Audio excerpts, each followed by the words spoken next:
गिरीश महाजन यांची आज आपण भेट घेतली आहे. काय चर्चा झाली आहे, काय निर्णय घेत आहे? निश्चित मला आता गिरीश भाऊंनी बोलवलं होतं, त्यांच्याशी सादरबादर चर्चा झालेली आहे. अर्धा तासात ते मला निरोप कळवत आहेत. पण काय चर्चा झाली आहे नेमकी? पॉझिटिव्ह निर्णय येईल.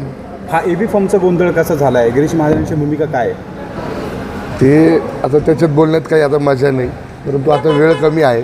आता जी काही भूमिका आम्ही घेतलेली आहे वर, त्या भूमिकेला आम्ही ठाम आहे आणि आदरणीय आमचे गिरीश भाऊ अर्धा तासात मला निरोप देणार आहेत. पहिला फॉर्म तुम्हाला मिळाला होता एबी फॉर्म, त्यानंतर हा सगळा गोंधळ झाला आहे. तरी देखील आपल्याला अजून का उशीर त्या ठिकाणी लागतोय? निर्णय घेण्यासाठी का त्यांनी त्या ठिकाणी नाही सांगितलं? ते वरिष्ठ सांगू शकते. तर तुमची आता भूमिका काय?